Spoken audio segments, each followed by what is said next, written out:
प्रधानमंत्री मोदी के Abu Dhabi जाने के पहले खाड़ी देश से आज देश के लिए बड़ी खुशखबरी आई है। कतर में फांसी की सजा पाए पूर्व 8-9 सैनिकों की फांसी की सजा तो माफ हुई है, उन्हें रिहा भी कर दिया गया। इस कूटनीतिक जीत के बाद भारत पहुंचे 7-9 सैनिकों ने भी माना कि यह मोदी सरकार की मजबूत इच्छा शक्ति का नतीजा है। तो यह जीत हुई है, कूटनीति की जीत हुई है, सरकार की जीत हुई है और लगातार इस पर प्रयास चलता रहा। जब से यह खबर आई तब से लगातार सरकार की तरफ से यह कोशिश होती रही कि इन सभी पूर्व 9 सैनिकों की रिहाई हो। और देखिए बहुत बड़ी जीत हुई है ये, और अब ये 7 अधिकारी देश वापस लौट आए हैं। हालांकि 8 को सजा हुई थी और उन्हें अब सरकार की तरफ से यानी वहां कतर से माफ कर दिया गया है और लंबी लड़ाई हुई और इसके बाद आखिरकार फांसी की सजा माफ कर दी गई। तो सरकार ने अपनी इच्छा शक्ति जताई और भरोसा दिलाया देश को कि इसमें जीत हासिल होगी। तो बड़ी कूटनीतिक जीत प्रधानमंत्री नरेंद्र मोदी की ये हुई है और कतर में सजा पाए 8 पूर्व 9 सैनिकों की रिहाई हुई है। रिहाई के बाद 7 भारतीय स्वदेश पहुंच चुके हैं। कतर में सभी को सुनाई गई थी फांसी की सजा। भारत सरकार ने फैसले का स्वागत किया। विदेश मंत्रालय ने कतर सरकार का शुक्रिया कहा।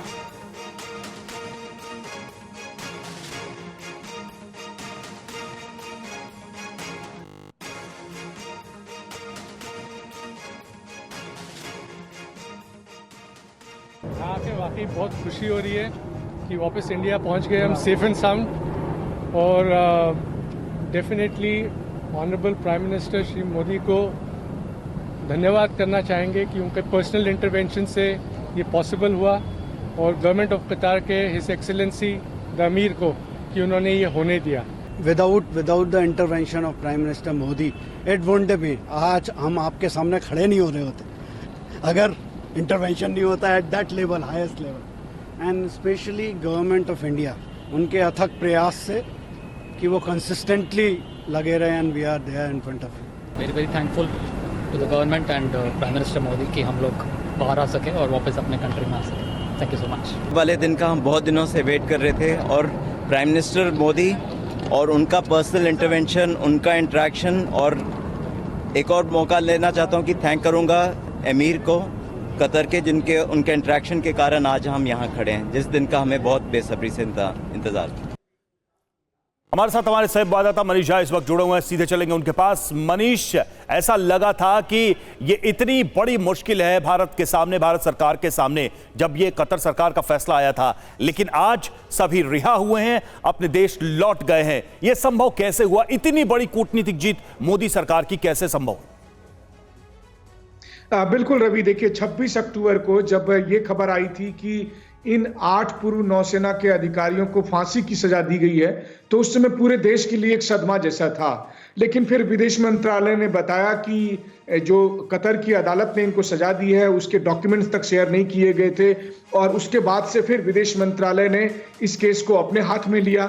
भारत सरकार के निश्चित तौर पर जो भूमिका रही है वो अप्रत्याशित है। उन्होंने नामुमकिन को मुमकिन कर दिया कि 26 अक्टूबर को जिन 8 लोगों को फांसी मिली है वो 11 फरवरी को आज स्वदेश में वापस आए हुए हैं, अपने घर आए हुए हैं। इस बीच की जो प्रक्रिया को अगर आप देखें तो सबसे पहले जो निचली अदालत के फैसले हैं उसको ऊपरी अदालत में चुनौती दी गई। उस समय विदेश मंत्रालय लगातार कतर के अदालत के साथ, कतर के अधिकारियों के साथ संपर्क में थी। परिवार वालों को उन्होंने कतर के पूर्व अटॉर्नी जनरल को वकील के तौर पर नियुक्त कराया और उसके बाद से मुकदमा लड़ा, जिसका परिणाम यह हुआ कि नवंबर के महीने में जो फांसी की सजा है उसको बदलकर जेल की सजा दी गई थी। लेकिन फिर दिन आया जब दिसंबर में दुबई में प्रधानमंत्री मोदी और कतर के अमीर की मुलाकात हुई और जिसका परिणाम आप देख रहे हैं कि ये 8 आज घर में है। और देखिए मनीष, इसे एक बड़ी कूटनीतिक जीत इसलिए भी कहा जा रहा है क्योंकि भारत ने बाकायदा इसमें कतर के साथ ही जो बातचीत की, इसमें तुर्की और अमेरिका को भी जोड़ा और यहां से भारत को एक बड़ी जीत हासिल हुई। कैसे ये सब कुछ तय हुआ? 26 तारीख यानी 26 अक्टूबर की वो तारीख, और आज ये कैसे सब कुछ हो पाया?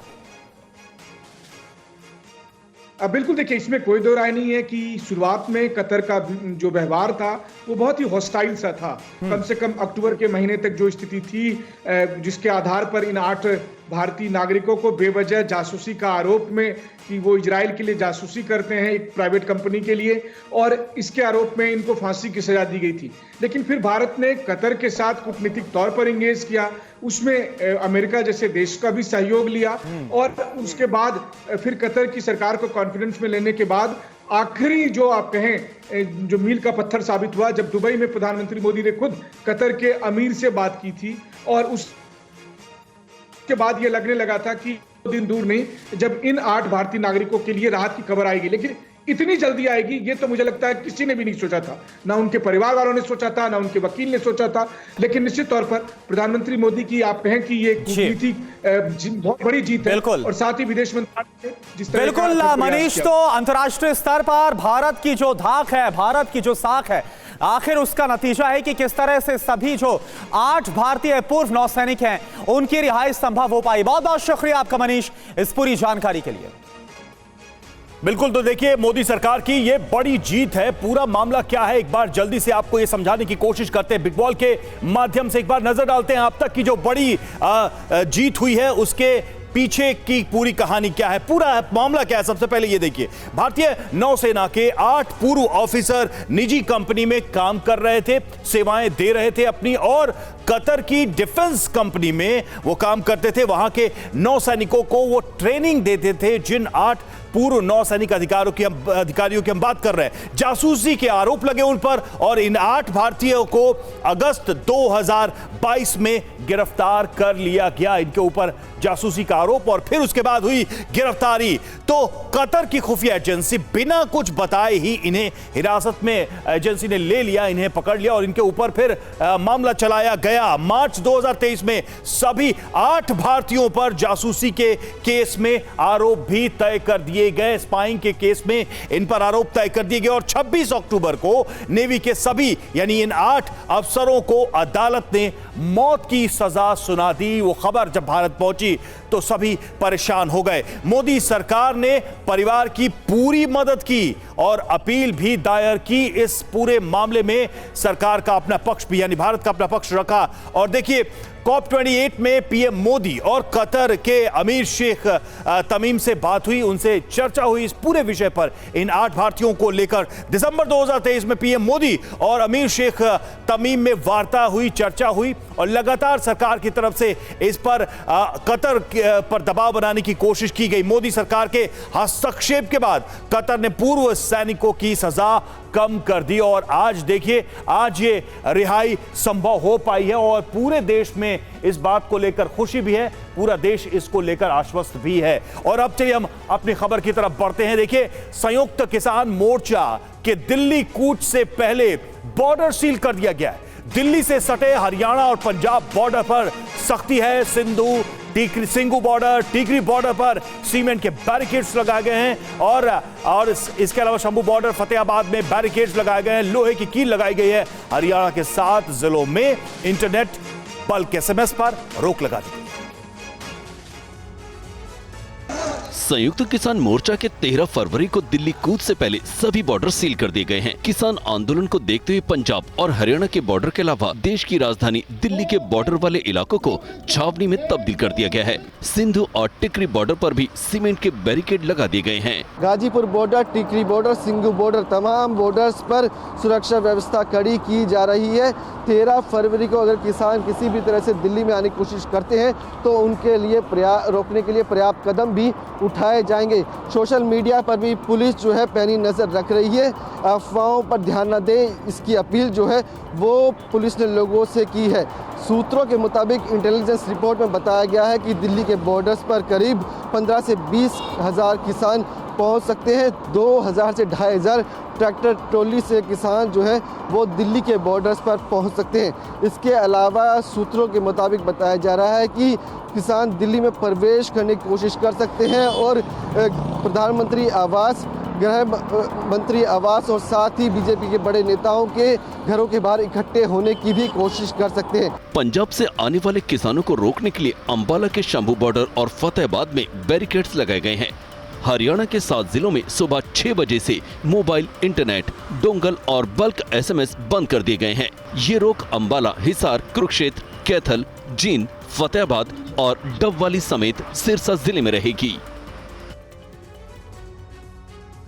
और इस मार्च को देखते हुए सरकार भी एक्शन में है। 13 फरवरी को किसान दिल्ली कूच कर उससे पहले सरकार उन्हें मनाने के प्रयासों में जुट गई है। आज किसान संगठनों के साथ सरकार की अहम बातचीत है। किसानों के दिल्ली मार्च से पहले केंद्र सरकार किसान संगठनों को मनाने की कोशिश कर रही है। किसान नेताओं के साथ केंद्र सरकार के 3 मंत्री आज बैठक करेंगे। केंद्रीय मंत्री पीयूष गोयल, नित्यानंद राय और अर्जुन मुंडा को किसानों के साथ बातचीत करने और उनकी समस्या का समाधान निकालने की जिम्मेदारी सौंपी गई है। किसान नेताओं के साथ केंद्र के मंत्रियों की ये अहम बैठक आज चंडीगढ़ में होगी। गुरुवार की पहली मीटिंग में किसान नेताओं के सामने सरकार की तरफ से कुछ प्रस्ताव रखे गए थे। उसी दिन सरकार की तरफ से कहा गया था कि इस मामले में एक बैठक और होगी। किसानों के साथ होने वाली इस बैठक में पंजाब के मुख्यमंत्री भगवंत मान के भी शामिल होने की संभावना है। सीएम भगवंत मान पिछली बैठक में भी शामिल हुए थे। किसानों की मांगे पूरी न होने से उनमें काफी नाराजगी है। किसान संगठनों ने अपनी मांगों को मनवाने के लिए 13 फरवरी को दिल्ली चलो मार्च का आह्वान किया है। किसान संगठन फसलों के न्यूनतम समर्थन मूल्य की गारंटी के लिए कानून बनाने सहित कई मांगों को लेकर आंदोलन पर अड़े हैं। गाजीपुर बॉर्डर, टिकरी बॉर्डर, सिंगू बॉर्डर, तमाम बॉर्डर्स पर सुरक्षा व्यवस्था कड़ी की जा रही है। और वहीं किसानों को रोकने के लिए हरियाणा पुलिस की तरफ से तमाम बंदोबस्त किए गए हैं, लेकिन किसानों की तरफ से साफ कह दिया गया है कि उन्हें दिल्ली जाने से कोई रोक नहीं सकता। किसानों को दिल्ली कूच से रोकने के लिए बॉर्डर इलाकों को छावनी में तब्दील करने पर किसान संगठनों ने विरोध जताया है। भारतीय किसान एकता के अध्यक्ष लखविंदर सिंह औलख ने सरकार को चेतावनी दी कि किसानों को दिल्ली जाने से कोई रोक नहीं सकता। लाठी और बंदूक से किसान की आवाज को दबाया नहीं जा सकता है। किसान अपनी मांगों को लेकर, मानी हुई मांगों को लेकर अपनी राजधानी दिल्ली की तरफ जा रहा है। हमारी मांगे एमएसपी पर गारंटी का कानून, डॉक्टर स्वामीनाथन आयोग के तहत फसलों के भाव, किसान और मजदूर की संपूर्ण कर्जा माफी, टोटल 12 मांगों को लेकर किसान दिल्ली की तरफ कूच कर रहा है 13 फरवरी को। और अगली बड़ी खबर है बिहार से। बिहार की सियासत में इस वक्त हलचल है। खबर यह है कि चेतन आनंद, विधायक चेतन आनंद तेजस्वी के आवास से बाहर निकल गए हैं। विधायक चेतन आनंद अपने आवास पहुंच चुके हैं। कल चेतन के भाई ने लापता होने की शिकायत की थी। शिकायत के बाद तेजस्वी के घर पहुंची थी पुलिस।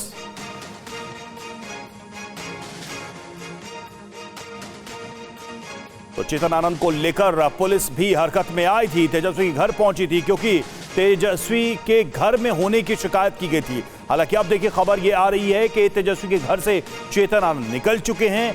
चेतन आनंद के भाई ने उनके लापता होने की शिकायत दर्ज कराई थी, जिसके बाद पुलिस ये कार्रवाई करने पहुंची थी। हालांकि पुलिस भी लौट गई और अब ये खबर आ रही है कि चेतन आनंद भी अपने आवास पर जा चुके हैं। रुपेश हमारे साथ, हमारे संवाददाता जुड़ चुके हैं। रुपेश, ये पूरा सियासी ड्रामा था क्या? दरअसल पुलिस भी पहुंची, फिर पुलिस लौट भी गई, चेतन आनंद आज निकलकर अपने आवास भी पहुंच गए। देखिए, बिल्कुल पिछले 2 दिनों से ये जो सियासी ड्रामा है वो यहाँ पे चल रहा है और तमाम दलों ने अपने जितने तंत्र हो सकते हैं सभी तंत्र को एक्टिव कर रखा है। चेतन आनंद यहाँ पर 2 दिनों से मौजूद थे, लेकिन अचानक से चेतन आनंद के भाई पाटलिपुत्रा थाना में एक शिकायत दर्ज कराते हैं कि उनके भाई लापता हैं, गुम हैं। वो उनके भाई घर से निकले थे कहकर कि एक ज़रूरी काम है, लेकिन उसके बाद से वो वापस नहीं लौटे हैं और उनके परिवार को उनकी चिंता सता रही है। आनंद फानन में पुलिस एक्टिव हो जाती है तेजस्वी यादव के इस आवास पर, जहाँ सबको पता है कि उन्होंने अपने तमाम विधायकों को रख रखा है।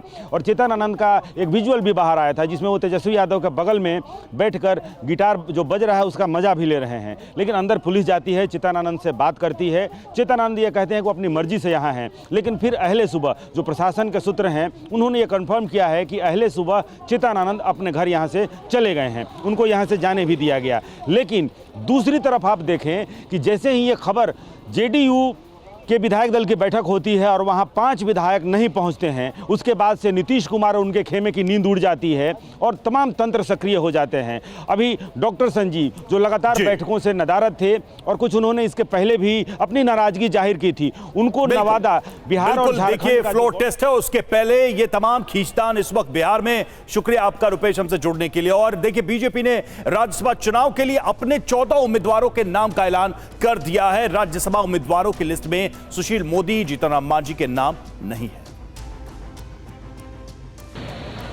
बीजेपी ने इस बार राज्यसभा चुनाव के लिए संगठन में कई वर्षों से काम करने वाले ज्यादातर ऐसे नेताओं को टिकट दिया है जो खामोशी के साथ काम करते हैं। बीजेपी आलाकमान ने राज्यसभा चुनाव के लिए इस बार यूपी और बिहार जैसे राज्यों में जातीय समीकरण का भी पूरा ध्यान रखा है। वहीं दूसरी तरफ पार्टी ने बिहार के वरिष्ठ नेता और पूर्व डिप्टी सीएम सुशील मोदी के साथ साथ हिंदुस्तान अवामी मोर्चा के प्रमुख जीतन राम मांझी का पत्ता राज्यसभा की लिस्ट से काट दिया है। केंद्रीय मंत्री राजीव चंद्रशेखर और उत्तराखंड से निवर्तमान सांसद अनिल बलूनी को उम्मीदवार नहीं बनाया गया। पार्टी ने बिहार, छत्तीसगढ़, हरियाणा, कर्नाटक, उत्तराखंड और पश्चिम बंगाल से अपने उम्मीदवारों की घोषणा की है। उत्तर प्रदेश से 7 उम्मीदवारों के नाम घोषित किए गए हैं। इनमें आरपी सिंह और सुधांशु त्रिवेदी को राज्यसभा उम्मीदवार बनाया गया है। यूपी से ही चौधरी तेजवीर सिंह, साधना सिंह, अमरपाल मौर्य, संगीता बलवंत और नवीन जैन को टिकट दिया है। बिहार से धर्मशिला गुप्ता और भीम सिंह, हरियाणा से सुभाष बराला, उत्तराखंड से महेंद्र भट्ट, छत्तीसगढ़ से देवेंद्र प्रताप सिंह, पश्चिम बंगाल से सामिक भट्टाचार्य और कर्नाटक से नारायण कृष्णासा भांडगे को टिकट दिया है। जिन केंद्रीय मंत्रियों का कार्यकाल समाप्त हो रहा है उनमें से किसी का भी नाम लिस्ट में नहीं है। हालांकि पार्टी को अभी भी कई उम्मीदवारों के नाम घोषित करना बाकी है। 15 राज्यों की 56 राज्यसभा सीटों पर 27 फरवरी को मतदान होगा। चुनाव आयोग ने 8 फरवरी को इसके लिए नोटिफिकेशन जारी किया था।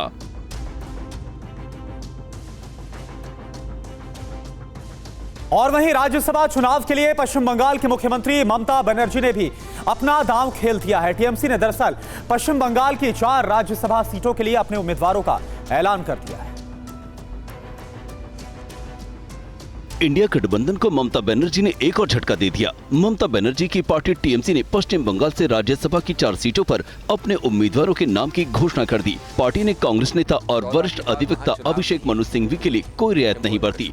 तृणमूल कांग्रेस ने आगामी राज्यसभा चुनाव के लिए पत्रकार सागरिका घोष के अलावा नदीमुल हक को टिकट दिया है। वहीं पार्टी ने सुष्मिता देव को भी एक बार फिर से राज्यसभा जाने का मौका दिया है। इसके अलावा मतुआ समाज की ममता बाला ठाकुर को भी टीएमसी ने राज्यसभा उम्मीदवार बनाया है। दरअसल ममता बनर्जी भले ये कहती आई हैं कि वो इंडिया गठबंधन का हिस्सा है, लेकिन पहले उन्होंने कांग्रेस के साथ सीट शेयरिंग का समझौता टूटने पर पश्चिम बंगाल की सभी 42 लोकसभा सीटों पर अकेले चुनाव लड़ने का ऐलान कर दिया। उसके बाद राज्यसभा की टीएमसी के खाते में आने वाली 4 सीटों पर भी अपने उम्मीदवार घोषित कर दिए। जबकि साल 2018 में कांग्रेस के कम विधायक होने के बावजूद ममता बनर्जी ने अभिषेक मनु सिंघवी को अपना समर्थन देकर कांग्रेस के टिकट पर राज्यसभा भेजने में मदद की थी।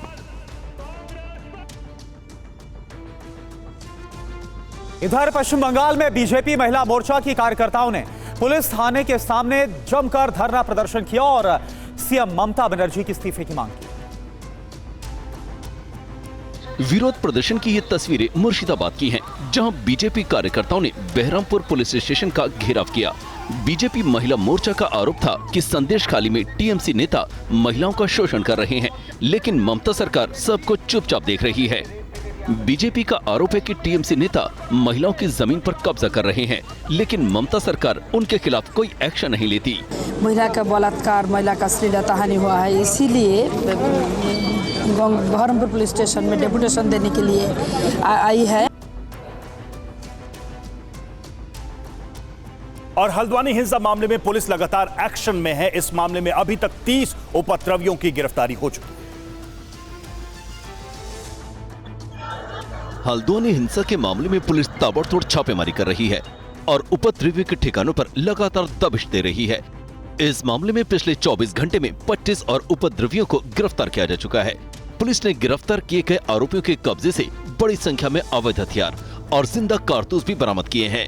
हल्द्वानी हिंसा मामले में पुलिस ने अपनी इन्वेस्टिगेशन काफी तेज कर दिया। पिछले 24 घंटे में पुलिस ने बनभूलपुरा इलाके और हल्द्वानी के अलग अलग इलाकों में ताबड़तोड़ छापेमारी की है और 25 उपद्रवियों को गिरफ्तार किया है। अब तक इस हिंसा के मामले में कुल 30 आरोपियों को गिरफ्तार किया जा चुका है। इसके अलावा पुलिस ने इन आरोपियों के कब्जे से 7 तमंचे और 54 जिंदा कारतूस भी जब्त किए हैं। इसके अलावा जो उपद्रवियों ने थाने पर हमला करके पुलिस का हथियार और गोलियां लूट ली थी, पुलिस ने उनके कब्जे से 9 mm और 0.72 mm की 100 गोलियों को बरामद किया है। और अभी भी पुलिस का एक जो पिस्टल है वो लापता है। पुलिस उसको रिकवर करने की कोशिश कर कर रही है, उस पिस्टल को बनभूलपुरा थाने से लूट लिया गया था। पुलिस के मुताबिक भीड़ ने जब बनभूलपुरा थाने पर हमला किया तो उपद्रवियों ने थाने में से कुछ सरकारी हथियार भी लूट लिए थे। पुलिस ने जिन आरोपियों को गिरफ्तार किया है उनमें 12 लोग बनभूलपुरा थाने पर पथराव करने के आरोपी थे। वहीं 6 लोग थाने की गाड़ी को जलाने के आरोप में और 7 लोगों को नगर निगम की तरफ से की गई एफआईआर के तहत गिरफ्तार किया गया है।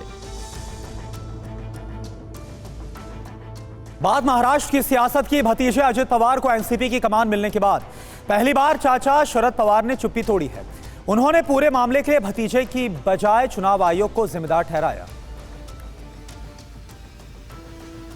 भतीजे अजित पवार को एनसीपी का चुनाव चिन्ह आवंटित करने पर शरद पवार ने चुनाव आयोग के फैसले पर हैरानी जताई है। पुणे में एक कार्यक्रम के दौरान कहा कि इतिहास में ऐसा पहली बार हुआ है कि जिसने पार्टी बनाई उसी के पास अब पार्टी नहीं है।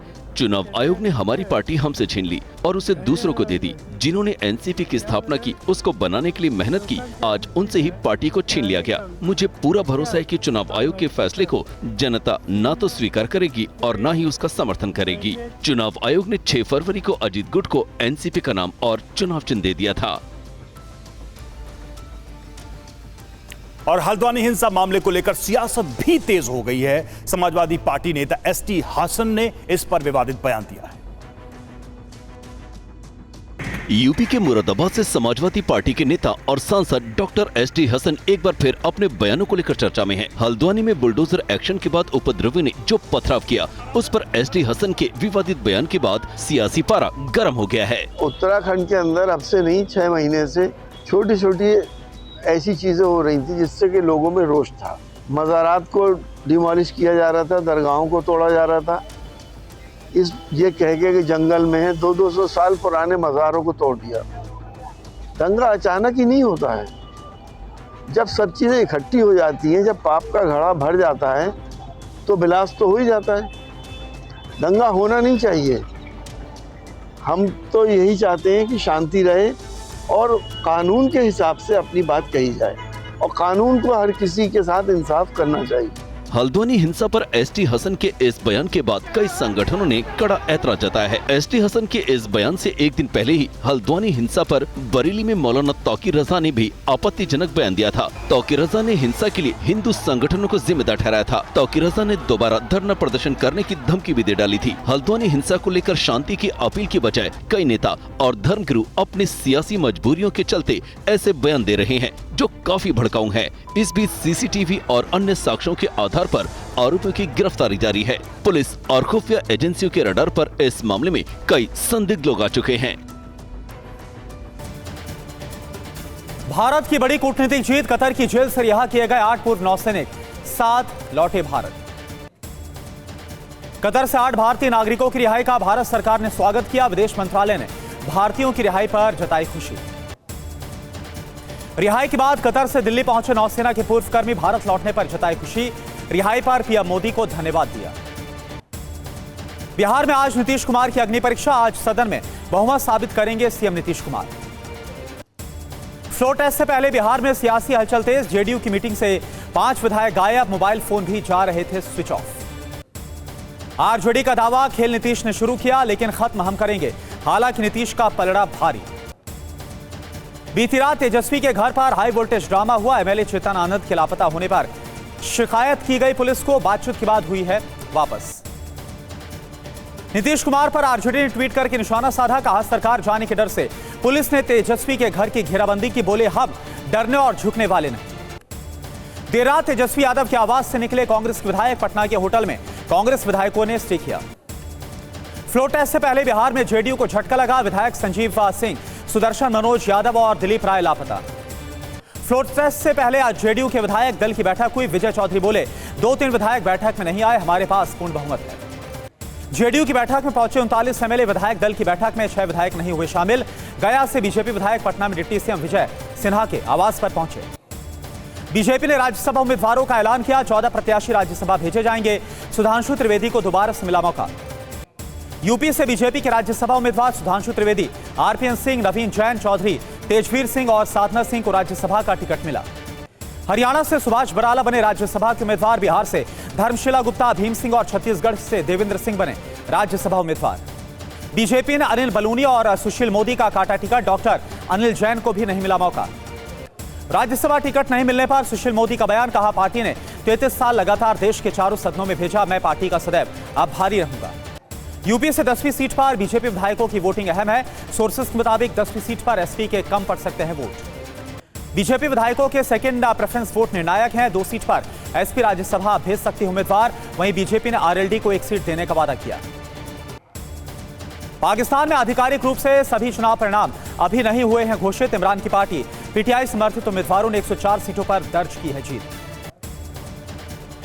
नवाज शरीफ की पीएमएलएन ने 73 और बिलावल की पीपीपी ने जीती 54 सीटें। पाक में कुल 265 सीटों पर हुआ चुनाव। पीटीआई सरकार बनाने की तलाश कर रही है विकल्प। सबसे बड़ी पार्टी होने के चलते राष्ट्रपति उन्हें सरकार बनाने का देंगे निमंत्रण।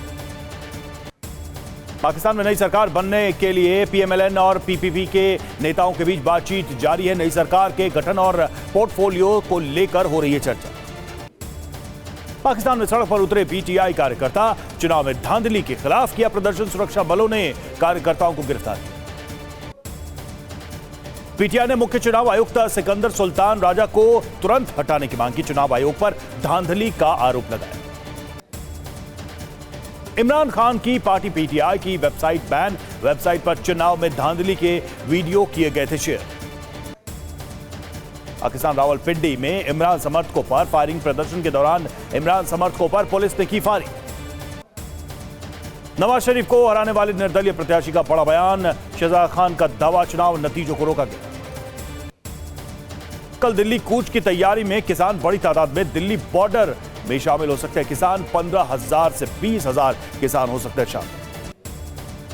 किसानों के दिल्ली कूच से पहले बॉर्डर सील मार्च को रोकने के लिए किलेबंदी। किसान आंदोलन को मिला कांग्रेस का साथ। किसानों को हरियाणा पुलिस ने शंभू बॉर्डर से खदेड़ा। दिल्ली कूच पर अड़े किसान हरियाणा और पंजाब के शंभू, खनौरी और समेत सभी बॉर्डर सील। सिंगू और टीकरी बॉर्डर पर लगाए गए सीमेंट के बैरिकेड। पंजाब के किसानों को रोकने के लिए शंभू बॉर्डर और फतेहाबाद में लगाई गई बैरिकेड्स और लोहे की कील।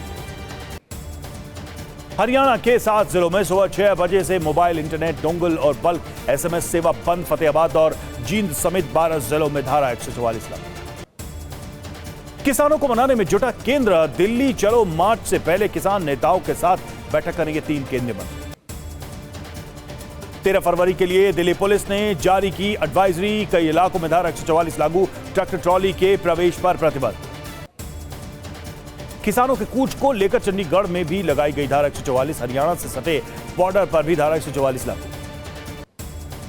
नोएडा और ग्रेटर नोएडा के किसानों की धमकी। आज शाम तक मांगे मानने का अल्टीमेटम। मांगे पूरी नहीं होने पर एक्सप्रेसवे जाम करने की चेतावनी। किसान नेता राकेश टिकैत का केंद्र पर बड़ा आरोप। कहा, बंद को असफल करने के लिए किसान नेताओं की गिरफ्तारी का दावा। राकेश टिकैत बोले, केंद्र सरकार के इशारे पर बीकेयू प्रदेश अध्यक्ष गिरफ्तार। किसानों की आवाज दबाना चाहती है भारत सरकार। किसान आंदोलन को लेकर प्रियंका गांधी का ट्वीट। कहा, रास्ते में कांटे बिछाना अमृतकाल या अन्याय का। प्रियंका गांधी बोली, किसान विरोधी रवैये ने 750 किसानों की जान ली थी। सरकार ने किसानों से किया वादा, पूरा नहीं किया। पंजाब में कांग्रेस कन्वेंशन के दौरान बोले खड़गे, मोदी सरकार किसानों को दे रही धोखा। किसान आंदोलन से जुड़ेगी कांग्रेस पार्टी। खड़गे बोले, आजादी के बाद पहली बार किसानों पर लगाया गया टैक्स। कॉर्पोरेट घराने किसानों को खत्म करना चाहते हैं। किसान आंदोलन पर सीएम भगवंत मान का बयान। मैंने केंद्र से किसानों के मुद्दे सुलझाने की कहा। हरियाणा में सीमा पर कीलें लगाई जा रही। संयुक्त किसान मोर्चा ने 16 फरवरी को भारत बंद का ऐलान किया। कॉर्पोरेट नीतियों के खिलाफ जनता से एकजुट होने की अपील। फिनलैंड में राष्ट्रपति चुनाव के नतीजे घोषित। अलेक्जेंडर स्टब ने ग्रीन पार्टी के उम्मीदवार राबेक्का हाविस्टो को हराकर जीता चुनाव। यूक्रेन के दावों को एलन मस्क ने खारिज किया। कहा कि रूस को कोई भी स्टारलिंक नहीं बेचा गया है। रूस की सरकार से किसी तरह का कोई कारोबार नहीं। ब्राजील की सड़कों पर दिखी रियो कार्निवल की धूम। सैकड़ों लोग डांस करके लुत्फ उठाते नजर आए। ट्रेडिशनल कॉस्ट्यूम में नजर आए। हांगकांग में चंद वर्ष आतिशबाजी का प्रदर्शन हुआ। शानदार ड्रैगन थीम वाली आतिशबाजी से जगमगाया विक्टोरिया हार्बर का आसमान। ईरान के बलूचिस्तान प्रांत में 9 पाकिस्तानियों की गोली मारकर हत्या। वारदात कर भागे हमलावर। तफ्तीश में जुटी है पुलिस। युद्ध में जारी है रूसी सेना का रेस्क्यू ऑपरेशन। MI-8 हेलीकॉप्टर से लगातार निगरानी कर रहे रूसी सैनिक। सऊदी अरब के अल अहसा में भारी बारिश के बाद तबाही, बाढ़ के पानी में तिनके की तरह बही गाड़ियां, चारों तरफ फैला बाढ़ का पानी। ग्रीस में समलैंगिक विवाह विधेयक के खिलाफ विरोध प्रदर्शन, एथेंस में सैकड़ों प्रदर्शनकारियों ने विरोध प्रदर्शन किया। हल्द्वानी में केंद्रीय रक्षा राज्य मंत्री अजय भट्ट ने घायल पुलिसकर्मियों से मुलाकात की, बोले हल्द्वानी हिंसा सोची समझी साजिश। हल्द्वानी हिंसा पर एसपी सांसद एसटी हसन का विवादित बयान, कहा पाप का घड़ा भर गया तो ब्लास्ट हुआ। एसटी हसन के बयान पर बीजेपी का पलटवार, कहा ऐसे बयान देकर लोगों को भड़काने की साजिश, एसपी सांसद की हो गिरफ्तारी। हल्द्वानी हिंसा पर मौलाना अरशद मदनी का बयान, प्रशासन पर भेदभाव करने का आरोप लगाया। हल्द्वानी हिंसा में एसपी के बड़े नेता के भाई का वीडियो सामने आया, पुलिस को धमका रहा आरोपी नेता मतीन सिद्दीकी के भाई है जावेद, जिसे गिरफ्तार किया गया। हल्द्वानी हिंसा मामले में अभी तक कुल 30 आरोपी गिरफ्तार। एसएसपी नैनीताल का बयान, आरोपियों से थाने से लूटे गए 99 कारतूस भी बरामद किए गए। एसएसपी नारायण मीणा का बयान, हल्द्वानी हिंसा में दर्ज की गई 3 एफआईआर, सभी पर पुलिस थाने पर हमला हुआ है, हथियार लूटने का आरोप लगाया गया। हल्द्वानी हिंसा के उपद्रवियों की तलाश तेज, उपद्रवियों की तलाश में दिल्ली और पश्चिमी यूपी में कई जिलों में हो रही है छापेमारी। उत्तराखंड पुलिस की 10 टीमें उपद्रवियों की तलाश में जुटी, उपद्रवियों के रिश्तेदारों से भी पूछताछ कर रही है पुलिस। हल्द्वानी में आज से खुलेंगे स्कूल और आंगनबाड़ी केंद्र, आज से बनभूलपुरा थाना क्षेत्र में ही रहेगा कर्फ्यू। युद्ध में अमेरिकी हथियारों से कहर बरपा रहा यूक्रेन, रूसी सैनिकों पर ब्रैडली हथियारों से कर रहा है बारूदी बौछार। यूक्रेन के डिप्रो पर रूसी सेना ने एक साथ किए 45 ड्रोन हमले। यूक्रेन का दावा, रूस के 40 ड्रोन हमलों को किया नाकाम, रूसी सेना ने की थी ड्रोन स्ट्राइक। अवदीपका में भी यूक्रेनी डिफेंस का पलटवार, रूसी सेना पर गाइडेड बमों से किया गया। यूक्रेन के माइकोलेव शहर पर रूस की ड्रोन स्ट्राइक, रिहायशी इलाकों को निशाना बनाया। यूक्रेन ने रूसी बेस पर हमास से किया हमला, रूसी मिलिट्री बेस को भारी नुकसान। नाटो ने यूरोपीय देशों को हथियारों का प्रोडक्शन बढ़ाने की दी सलाह, स्टोल्टनबर्ग बोले रूस जीता तो युद्ध का बढ़ सकता है दावा। चुनाव से पहले एमपी में कांग्रेस नेताओं की बड़ी मुश्किलें, कई नेताओं को इनकम टैक्स का नोटिस। शरद पवार बोले चुनाव आयोग ने एनसीपी को छीना, दूसरे लोगों को चुनाव आयोग ने दे दी हमारी पार्टी। आज से 14 फरवरी तक गुजरात और राजस्थान के दौरे पर राष्ट्रपति मुर्मू। कल वलसाड में राजचंद्र आश्रम का दौरा करेंगी राष्ट्रपति मुर्मू, 14 फरवरी को आदिवासी महिलाओं को करेंगी संबोधित। अखिलेश यादव का ट्वीट, कहा यूपी में समीक्षा अधिकारियों का पेपर भी लीक हो गया, अभ्यर्थियों के भविष्य के साथ बीजेपी सरकार की साजिश। आज परिवार संघ अयोध्या जाएंगे सीएम अरविंद केजरीवाल, भगवान रामलला के करेंगे दर्शन, सीएम भगवंत मान भी रहेंगे मौजूद। पंजाब में इंडिया गठबंधन को बड़ा झटका, पंजाब की सभी 13 और चंडीगढ़ की एक सीट पर आम आदमी पार्टी उतारेगी अपने उम्मीदवार। अमेठी रायबरेली में राहुल की भारत जोड़ो यात्रा का कार्यक्रम तय, 19 फरवरी को अमेठी पहुंचेगी भारत जोड़ो न्याय यात्रा। केंद्रीय मंत्री गिरिराज सिंह का राहुल गांधी पर निशाना, कहा राहुल की राजनीति सोशल मीडिया पर चलती है। झाबुआ में बोले पीएम मोदी, एमपी ने लोकसभा का मूड बता दिया, 370 से ज्यादा सीट पार करेगी बीजेपी। जर्मनी की चीफ ऑफ डिफेंस जनरल की रूस को चेतावनी, कहा रूस के खिलाफ युद्ध के लिए रहना चाहिए तैयार। रूस के रक्षा मंत्रालय का दावा, यूक्रेन के मिलिट्री बेस पर 31 बार हमला किया। रूस ने यूक्रेनी सैन्य बेस पर ग्लाइड बम से हमला किया, यूक्रेन को भारी नुकसान का दावा। पिछले एक हफ्ते में डोनेस्क में यूक्रेन को भारी नुकसान, रूस का दावा 2000 से ज्यादा सैनिकों की मौत, कई हथियार तबाह। रूस तेजी से बढ़ा रहा अपना ड्रोन प्रोडक्शन, रक्षा मंत्री शोइगु ने ड्रोन फैक्ट्री का दौरा किया। इजरायली पीएम से बोले जो बाइडेन, गाजा के रिहायशी इलाकों में आईडीएफ नहीं चलाए सैन्य अभियान, आम नागरिकों का रखे ख्याल। आज पोर्ट ब्लेयर के रोजगार मेले में डिजिटल माध्यम से नियुक्ति पत्र देंगे पीएम मोदी, कुल 2721 सफल उम्मीदवारों को दिए जाएंगे नियुक्ति पत्र। आज से श्रीलंका और मॉरिशस में यूपीआई की शुरुआत, वीडियो कॉन्फ्रेंसिंग के जरिए पीएम मोदी यूपीआई करेंगे लॉन्च। आज ग्राम परिक्रमा यात्रा को हरी झंडी दिखाएंगे जेपी नड्डा, भारतीय जनता किसान मोर्चा के नेतृत्व में आज से 12 मार्च तक निकाली जाएगी यात्रा। बीजेपी के साथ गठबंधन की खबरों पर बोले सुखबीर बादल, पंजाब में हमारा गठबंधन, बीएसपी के साथ कांग्रेस और आप दोनों ने पंजाब को बर्बाद किया।